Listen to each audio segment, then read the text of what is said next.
May nangyayari sa iyong katawan tuwing umaga at halos walang nakakaalam nito. Hindi ko sinasabi na bumili ka ng mahal na supplement. Hindi ko sinasabi na mag-diet ka ng bago. Sinasabi ko sa iyo na may bagay na malamang nasa drawer mo ngayon, nakalimutan sa pagitan ng mga pampalasa na ginagamit mo sa Pasko, isang clove. Karamihan sa mga tao ay naniniwala na ang clove ay para lang sa lechon o sa salabat. Ganoon din ang paniniwala ko hanggang sa isang gabi habang naka-duty sa hospital, nakilala ko si Lola Carmen, 71 taong gulang, retiradong guro, may diabetes na 12 taon na, nakaupo sa kanyang kama na may hawak na tasa ng kape na kakaiba ang amoy. Tinanong ko siya kung ano ang nilagay niya. Sabi niya, itinuro ito ng aking lola sa akin. Sabi nila, nililinis nito ang dugo. Natawa ako sa loob ng aking isip. Naisip ko, isa na namang popular na paniniwala na walang basehan. Pero nang matapos ang aking duty ng gabing iyon, hinanap ko ito at ang natuklasan ko ay nagpatigil sa akin ng 20 minuto sa harap ng screen. At ang sasabihin ko sa iyo ngayon ay maaaring magbago magpakailanman ng paraan ng pag-iisip mo tungkol sa kape na iniinom mo tuwing umaga. Ang pangalan ko ay Dr. Elena Santos. Ako ay isang doktor na nakatuon sa edukasyon ng kalusugan at matagal na akong nakakita ng mga pasyente, mga matatanda, mga nagtatrabaho, mga lolo at lola na dumarating sa ospital na nakamedikasyon na ang mga resulta ng dugo ay normal daw, pero ang pakiramdam nila ay terrible. Nangyayari ito ng paulit-ulit at palagi akong nagtatanong sa sarili ko, ano ang nangyayari sa katawan ng taong ito na hindi nakukuha ng mga numero? Ngayon, sasagutin ko ang tanong na iyon ng may konkretong bagay. Isang bagay na magagawa mo bukas ng umaga bago ka pa man lumabas ng kusina. Isang bagay na mas mura pa sa 10 piso sa isang buwan. Pero bago tayo makarating doon, kailangan mong maunawaan kung bakit ito gumagana. Dahil kung hindi mo naiintindihan ang mekanismo, gagawin mo ito isang araw tapos iiwan mo na. At hindi ito isang ugali para iwan. Isipin mo ang iyong mga selula tulad ng maliliit na pinto. Ang glucose, ang asukal na nanggagaling sa lahat ng kinain mo, darating at kailangan itong pumasok. Para makapasok, kailangan nito ng susi. Ang susing iyon ay tinatawag na insulin. Sa mga taong higit sa 60 taong gulang at lalo na sa mga may pre-diabetes o type 2 diabetes, may nangyayari na partikular. Hindi maayos na sumasagot ang mga pinto sa susi. Naririyan ang susi, naririyan ang insulin, pero hindi bumubukas ng buo ang pinto. Tinatawag ito ng mga doktor na insulin resistance. Ganito ko ito ipaliwanag sa iyo, parang ang liyabe ay nagkalawang na. At kapag hindi makapasok ang glucose sa mga selula, isa lang ang magagawa nito, mag-ikot sa dugo, patuloy na umaanod, tumatama sa mga dingding ng iyong mga ugat tulad ng bola sa isang saradong silid. Hindi lang iyon mataas na asukal, iyon ay mabagal na pag-aapoy sa loob ng iyong mga ugat. Iyon ay tuloy-tuloy na pamamaga. Iyon ang mekanismo sa likod ng pagod na nararamdaman mo tuwing 3:00 ng hapon, ng pamamanhid sa mga kamay, ng pangitaing minsan ay lumabo ng 1 segundo. Hindi ito nangangahulugang matanda ka ng masama. Hindi ito nangangahulugang walang lakas ng loob ka. May prosesong biolohikal na hindi ipinaliwanag sa iyo ng detalyado. At ito ay may leverage point na bihirang banggitin ng tradisyonal na medisina sa konsultasyon. Ang leverage point na iyon ay may pangalan, eugenol. Ang eugenol ang pangunahing aktibong compound ng clove. At may datos na nagpatigil sa akin ng gabing iyon sa harap ng screen. Ayon sa isang pag-aaral na inilathala sa Journal of Medicinal Food, ang supplementation ng clove extract ay nagbaba ng fasting glucose ng 10.8% sa loob lang ng 30 araw sa mga taong may insulin resistance. Hindi 2%, hindi kaunti, 10.8% na nasusukat. Pero hindi lang iyon ang ginagawa nito. Ang eugenol ay may katangian na sa mundo ng pharmacology ay tinatawag na insulin-mimicking activity. Kumikilos ito parang pangalawang susi, isang mas maliit na susi na makakatulong na malubricate ang kalawanging liyabe at tulungan ang mga pinto na bumukas ng maayos. Hindi nito pinapalitan ang insulin, hindi ito mahika, pero sa konteksto ng isang tasa ng kape na iniinom mo na araw-araw, ito ay isang pagkakaiba na nag-iipon. At may isa pa.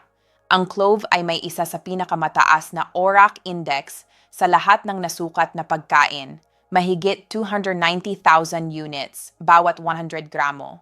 Ang ORAC ay sumusukat ng antioxidant capacity. Para sa paghahambing, ang blueberries, na kilala nating lahat bilang superfood, ay may humigit kumulang 9 to 600 units lamang. Nilalampasan ng clove ang blueberries ng 30 beses. Hindi ito problema ng willpower. Hindi ito problema ng edad. Ito ay problema ng hindi sinabi sa iyo na mayroon kang isang pampalasa na puno ng antioxidant na natutulog sa iyong drawer ng kusina. At ang bilan sa kwentong ito ay hindi ang diabetes o kolesterol. Ang kalaban ay ang tahimik na mababang antas ng pamamaga, ang silent inflammation na nananatili pagkatapos ng 60 taong gulang sa halos lahat ng katawan na nagdala ng dekada ng processed na pagkain, talamak na stress at irregular na tulog, at na ang tradisyonal na medisina ay nagsisimulang gamutin lamang kapag may pangalan na itong diagnosis. Sa panahon na iyon, marami ng taon ng tahimik na pamamaga ang naganap na. Bago tayo magpatuloy, kailangan kong maging malinaw tungkol sa isang bagay. Ang video na ito ay para sa mga taong may kaunting mataas na asukal, may diagnosed na pre-diabetes, may hindi maipaliwanag na pagod, may banayad na talamak na pamamaga, o simpleng mga taong higit sa 60 taong gulang na gustong ma-optimize ang gumagana na.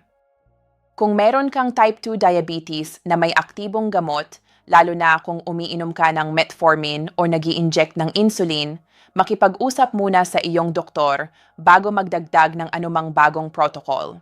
Hindi dahil mapanganib ang clove, kundi dahil kapag gumagana ang isang bagay, nagbabago ang mga antas at maaaring kailangang i-adjust ang dosis ng iyong gamot. Iyon ay dapat na pangasiwaan ng isang propesyonal.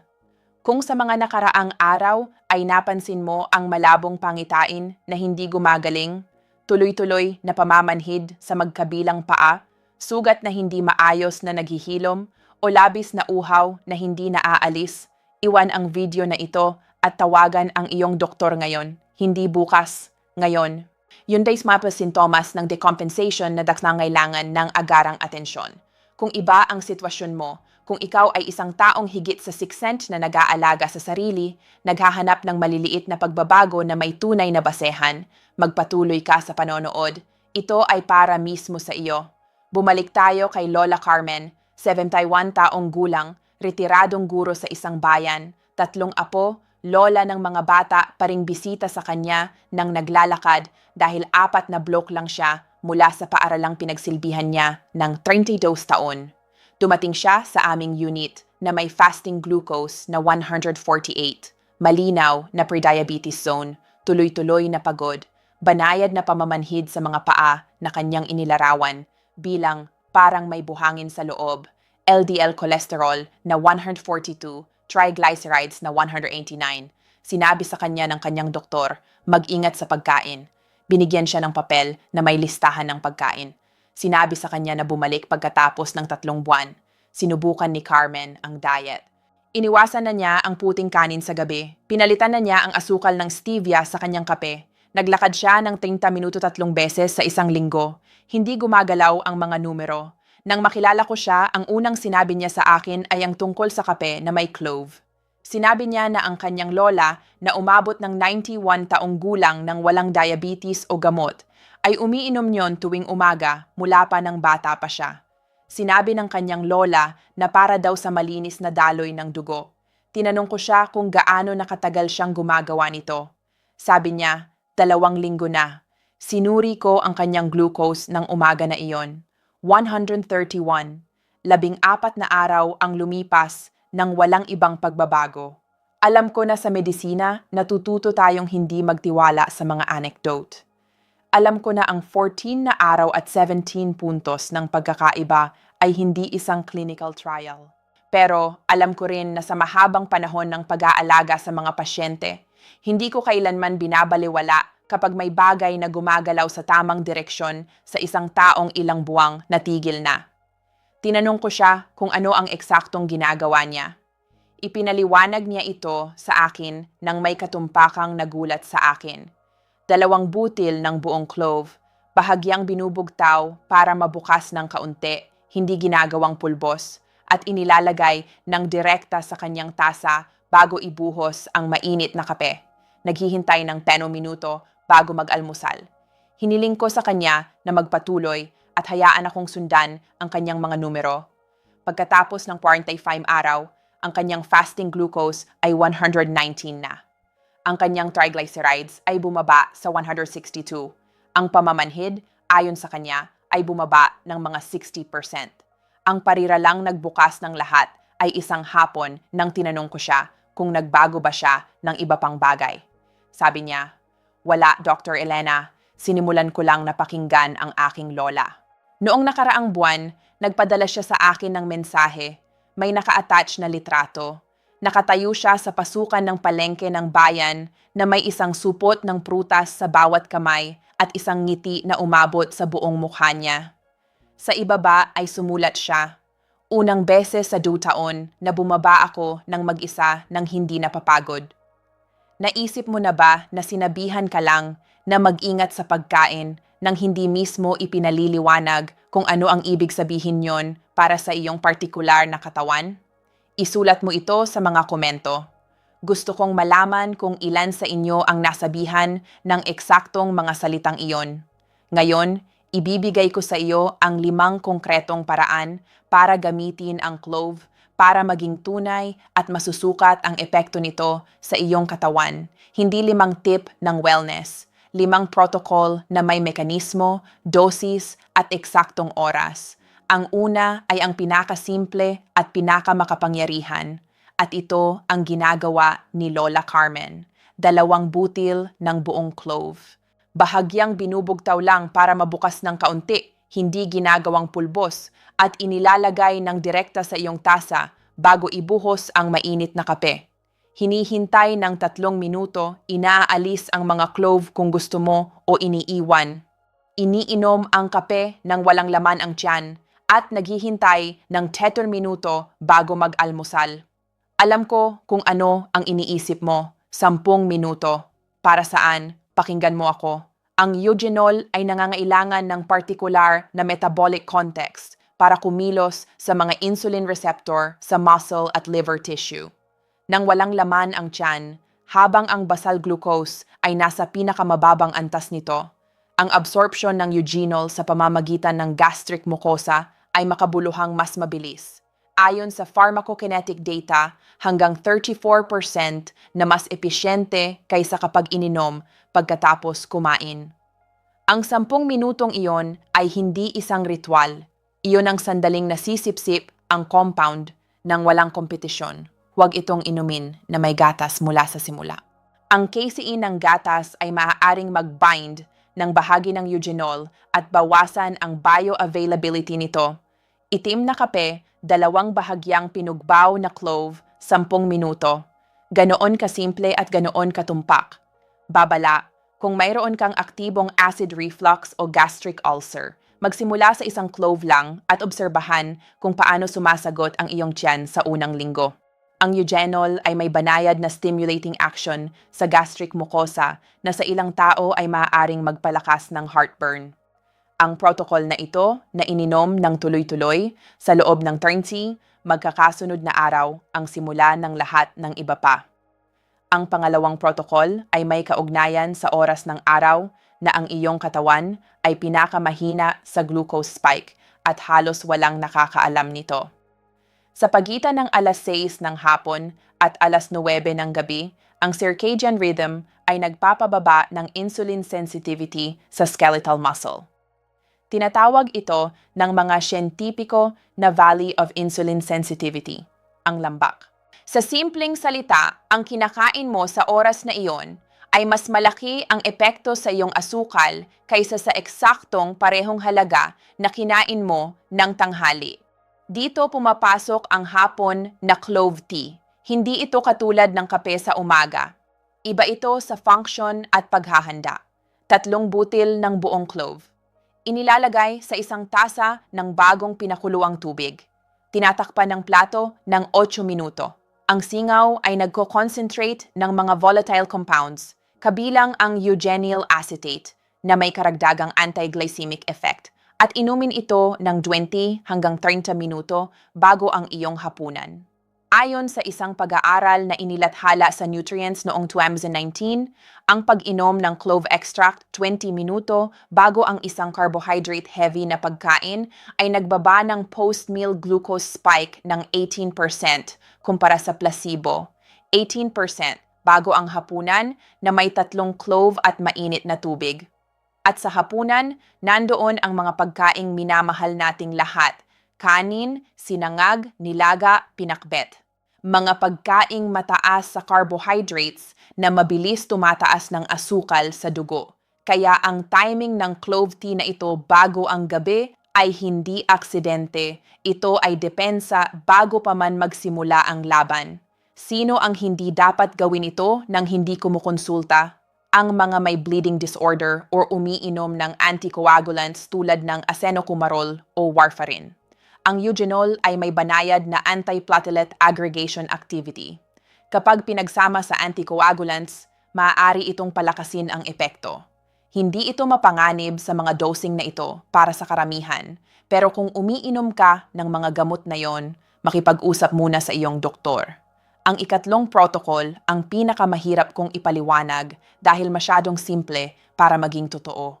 Tinatawag itong 12-minute walk protocol, at ang susi ay hindi ang paglalakad mismo, kundi ang eksaktong sandali na ginagawa ito kaugnay sa clove. Inumin ang iyong kape na may clove sa umaga, hinihintay ang 10 minuto, nag-aalamusal, at sa pagitan ng 45 minuto at 1 oras pagkatapos ng almusal, naglalakad ng eksaktong 12 minuto, hindi 30 minuto. Hindi kung magkano ang kaya mo, 12 minuto. Bakit 12 at hindi 15 o 20? Dahil ang pananaliksik tungkol sa post-meal glucose ay nagpapakita na ang unang 10 hanggang 50 na minuto ng banayad na aerobic movement ay nag-a-activate ng GLUT4 transporters sa muscle, ang mga kumuha ng glucose mula sa dugo at naglalagay nito sa muscle cells ng independyente sa insulin. Hindi nila kailangan ng susi. Sila mismo ay nagbubukas ng pinto. Pinagsama sa eugenol ng clove na nandoon na sa sirkulasyon, ang epekto ay synergistic. Ang eugenol ay gumagana mula sa hormonal side, nagsesensitize ng mga receptor. Ang galaw ay gumagana mula sa mechanical side, direktang ina-activate ang mga transporter. Dalawang magkaibang mekanismo ang gumagana ng sabay-sabay. Hindi ito mahika, ito ay metabolic coordination. 12 minuto, mahinay na lakad, hindi kailangan na makarating sa kahit saan. Maaari kang pumunta at bumalik sa parehong daan sa harap ng bahay mo. Ang oras ay mas mahalaga kaysa sa distansya. Sa mga may matinding arthritis sa tuhod o balakang na humahadlang sa paglalakad, palitan ng 12 minuto ng galaw na nakaupo. Mga bilog sa bukong-bukong, pag-extend ng mga binti, paggalaw ng mga braso. Ang nag-a-activate ng GLUT4 ay ang muscle contraction, hindi particular ang mga hakbang. Ang ika-4 na protocol ang pinakadirektang kumikilos sa silent low-grade inflammation. Ang tahimik na prosesong iyon na binanggit ko kanina, ito ay tinatawag na diluted clove oil sa olive oil at ang dosis ay mas mahalaga kaysa anupamang salik. 2 patak lang, 2 ng food-grade quality clove essential oil sa isang kutsarang pangsopas na extra virgin olive oil. Inumin 1 beses sa isang araw, mas mabuti sa tanghali, direktang hinaluan ng ensalada o idinagdag sa ulam pagkatapos ng pagluluto. Hindi kailanman sa aktibong pagluluto, ang init ay nagde-degrade ng eugenol, laging sa natapos ng ulam o sa ensalada. Bakit olive oil at hindi tubig? Dahil ang eugenol ay liposoluble. Natutunaw sa taba, hindi sa tubig. Sa tubig, ang essential oil ay lumulutang at hindi maayos na nasisisipsip. Sa olive oil, naka-integrate ito sa molecular level at ang intestinal absorption ay maaaring maging hanggang 40% na mas episyente. Ang olive oil mismo ay mayroon ng napatunayang anti-inflammatory properties, lalo na ang oleocanthal, na kumikilos tulad ng natural na ibuprofen. Pinagsama sa eugenol ng clove, inaatake mo ang low-grade inflammation sa pamamagitan ng dalawang magkaibang lipid pathways ng sabay-sabay.